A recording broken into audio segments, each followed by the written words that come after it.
My daughter cleaned out my savings account and had the locks changed while I was visiting my brother in Sudbury. She told me the house was too much for one old man to manage. 4 days later, she called me 43 times in a single afternoon, not to apologize, but because her lawyer had just explained something she hadn't thought to check before she did any of it. I'd driven up to see my brother because his hip surgery had gone sideways and he needed someone around for a few days. Simple trip. I packed a bag, loaded my truck, and told my daughter I'd be back by Thursday. She said fine. She said, "Take your time, Dad." She said she hoped Uncle Russell's recovery went smoothly. That was Tuesday morning. By Thursday afternoon, when I pulled off Highway 17 and turned onto the old Maple Concession Road toward home, something felt wrong before I could name it. The feeling that hits you in the chest before your eyes have processed what they're seeing. I slowed down without meaning to, the way your foot finds the brake on instinct. My driveway had a car in it I didn't recognize. A white Subaru with a bike rack and a Quebec plate. On my front porch sat 2 cardboard boxes in a green garbage bag I was almost certain contained my winter coats. I sat in the truck for a full minute with the engine running. The key didn't work. Of course it didn't. I stood on my own front step in the late April cold, holding a key that had opened that door for 22 years, and the lock just sat there unmoved. They'd done it properly too. Not just a new cylinder, but the whole handle assembly. The brass was still bright. Hadn't been there long. I tried my daughter's cell. 4 rings, voicemail. I tried again. Same. I walked around to the back door. New lock there too. The sliding glass door off the deck had a wooden dowel dropped into the track. An old trick, something I taught her myself years ago when she'd asked about keeping the house secure. The boxes on the porch had my things in them. My reading glasses and their case. The frame photo from my retirement party at the mill. A folder of papers that I recognized, even from a distance, as financial documents, the ones I kept in the filing cabinet in the spare bedroom. My prescription bottles, rubber-banded together in a Ziploc bag. Whoever had packed these boxes had been thorough and in a hurry. I sat down on the porch step. The neighbor across the road, a retired teacher whose name I'd known for 2 decades, was watching from behind her front curtain. I could see the silhouette. She didn't come out. I don't blame her entirely. Family business looks different from outside. But I sat there for a long time hoping someone might ask if I was all right. Nobody did. My daughter finally picked up on the 7th call. Dad. Her voice was flat in a way I'd never heard before. Not angry, not guilty, just settled, like she'd made a decision and moved to the other side of it. I asked her what was happening. I kept my voice even. 22 years of shift work had taught me that. She said she and her husband had been thinking about this for a while. She said the house was too big for me. She said I wasn't managing things the way I used to. And she didn't mean it as an insult, just as a fact. She said she'd already talked to someone at the bank. I asked what she meant by the bank. She paused. Then she said that she'd moved some funds into a joint account for safekeeping. Her word, safekeeping, and that when I was ready to talk about next steps for the house, she'd explain the reasoning. I told her I was standing on the front porch in the cold with my prescription bottles in a Ziploc bag. She told me I could stay with her and her husband while we sorted things out. She said there was no reason to be dramatic about it. That is a particular kind of cold that has nothing to do with temperature. I stood up, picked up the 2 cardboard boxes, fit the garbage bag into the truck bed, and drove away without saying anything more. I knew the joint account she meant. I'd added her name to it 3 years earlier, after a minor health scare that turned out to be nothing. My doctor had suggested getting paperwork in order, POA, that sort of thing, and I'd added her to the account so there'd be no delays if something happened. That account had held 48 years of careful saving. Not a fortune, but enough. The kind of money that represented every overtime shift, every vacation not taken, everything I'd decided I didn't need right now. I drove to the Canadian Tire parking lot on the edge of town and sat there for a while. Then I called my brother. Russell is 4 years younger than me and has never once in his life told me what I wanted to hear when the truth was available. He listened to the whole thing without interrupting, which is not normally his way. When I finished, he was quiet for a moment. You still have the original deed? He asked. I had the copy in the folder in the cardboard box currently sitting on the passenger seat. I opened it right there in the parking lot and checked. Yes. And she's not on the title. No. Then call a lawyer first thing tomorrow, he said. Not a family friend, a real estate lawyer. Tonight, find somewhere to sleep. I found a motel on the Trans-Canada. A clean enough place with a coin laundry and a breakfast that was mostly coffee and toast. The room was $89 plus tax. I'd stayed in worse during hunting trips in the 90s. I showered, changed into the one set of clothes I'd had in my overnight bag from the trip to Sudbury, and laid everything out on the bed. Deed of land from the original purchase in 2002. My name only. I'd been divorced by then, and the house had always been mine alone. Property tax bills going back several years, all in my name. Home insurance policy. The mortgage had been paid off in 2019, a fact I'd marked in my agenda with a small star because I'm the kind of man who marks things like that. And then the bank statement she hadn't thought to remove from the folder. A printout from 2 weeks ago showing the full balance before whatever she'd done. I slept poorly. Not from grief, exactly. More like the feeling before something important, when your brain won't let go even though the body needs rest. The lawyer's name was on a sign I'd driven past for years without reason to stop. Gilles Tremblay, barrister and solicitor, property and estate law. His office was above a pharmacy on the main street, and he saw me at 9 on the Friday morning, because I'd explained on the phone that the situation was time-sensitive. He was a precise man in his late 50s, with glasses on a chain and a habit of writing things down as you spoke. I put the documents on his desk in the order I'd organized them and told him everything, the same way I would have reported a mechanical problem on the floor. Facts first, feelings later, if at all. He read through the deed. He looked at the bank statement. He asked 3 or 4 clarifying questions about the joint account, where I'd added her, whether there was a formal power of attorney, whether I'd ever signed anything authorizing her to act on my behalf in matters of real property. I hadn't. He looked at me over his glasses. Mr. Bergeron, he said, this is your house. Your daughter has no legal authority over the property. The lock change was unauthorized. The removal of your belongings constitutes interference with your right of quiet enjoyment as the registered owner. He paused.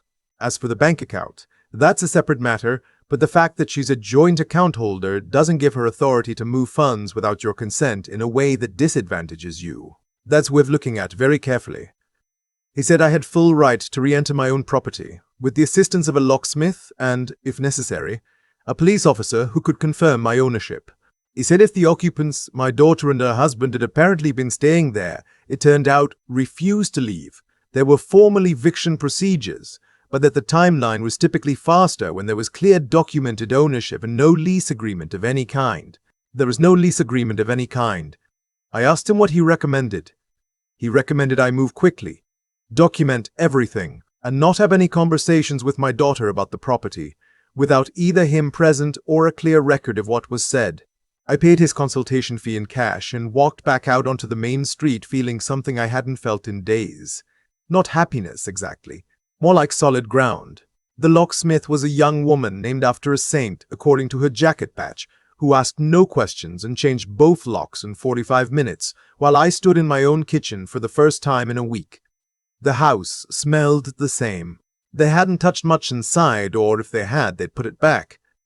My coffee maker was still on the counter. My reading chair was still by the window with the good light. The white Subaru wasn't in the driveway. They'd been gone when we arrived. I called Gilles Tremblay and left a message saying I was back in the house. He called back within the hour to say good, stay there, don't engage in any confrontations, and let the paper trail do its work. I made myself coffee and stood at the kitchen window looking at the backyard. The garden needed work. That was the first ordinary thought I'd had in 4 days. Over the next 48 hours, my daughter called 11 times. Her husband called twice. I didn't answer any of them. Not out of cruelty. At least, I don't think so. But because Gilles had been clear that conversations without documentation were opportunities for misunderstanding, and because I honestly didn't know what I would say. I'd spent 30 years working and saving so that my house would be paid off and my retirement would be quiet. The idea that my own child had looked at everything I'd built and seen something to take rather than something to inherit, that needed time to settle before I put words to it. On the third day, I drove to the bank. The branch manager was a careful man who clearly would have preferred not to be in this meeting. He confirmed that my daughter had transferred a significant amount from the joint account into an account in her name alone. He said very carefully that as a joint account holder, she had technically had the authority to do this. He also said, when I placed Jill Tremblay's business card on the desk and mentioned that we were looking at whether the transfer constituted a breach of fiduciary duty given the circumstances under which she'd been added to the account, that there were avenues available to me and that the bank would cooperate with any formal legal process. I didn't raise my voice. I didn't have to. By the end of the following week, through a process I'll spare the details of because it involved a great deal of paperwork and 2 more meetings with Jill, the funds had been returned to an account in my name only. My daughter had apparently been advised by her own lawyer that her position was not as strong as she'd believed. During those 2 weeks, I also had a longer conversation with Gilles about the property itself. He asked whether I'd considered my long-term plans for the house. I said I'd been thinking about it. The truth was that the house had started to feel different, not because of anything structural. The foundation was sound, the roof had been done in 2018, the furnace was newer, but because of what had happened in it, the front porch had become the place where my things had been stacked for removal. The back door lock was the one she'd thought would keep me out of my own home. Those associations don't disappear quickly. Maybe they don't disappear at all. I asked Gilles about the process for listing a property. He referred me to a real estate agent he trusted, a man named Horvath, who had been selling homes in the area for 25 years and had, as Gilles put it, no tolerance for drama and an excellent eye for value. Horvath came to the house on a Wednesday. He walked through every room with the practiced attention of someone who'd seen thousands of them, made a few notes, stood in the backyard for a moment looking at the dimensions, and sat down at my kitchen table. Given the market and the lot size, he said, I'd list at $640. You'll get offers within 2 weeks. $640,000. I'd bought it for $212. The mortgage had cost me less than that to carry over its entire life. I'd thought of it as shelter. It had become, without my fully noticing, something considerably more than that. I told him to go ahead.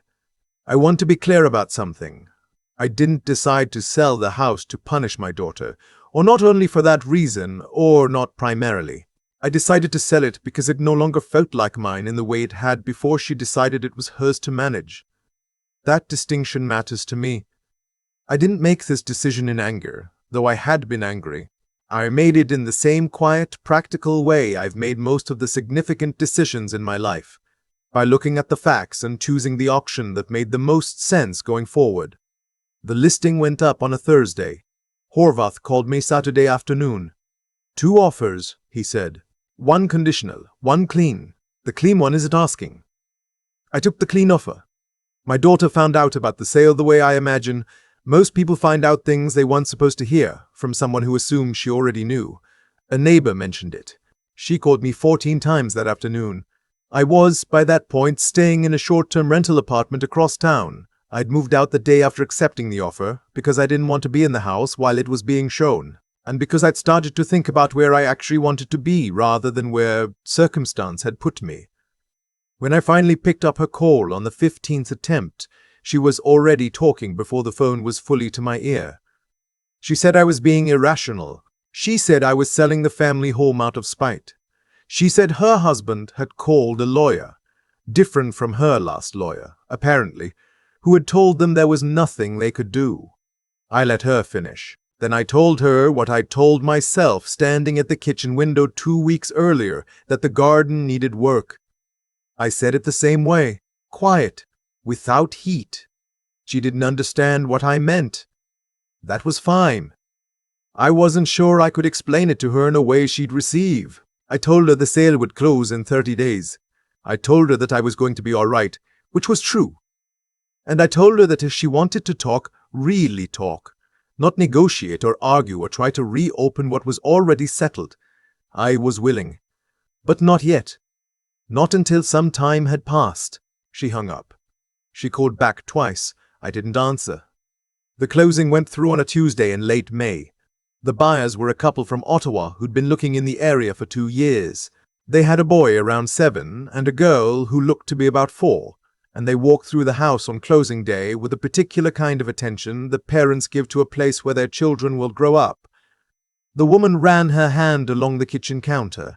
The man stood in the backyard for a long moment, the way Horvath had, just measuring the space.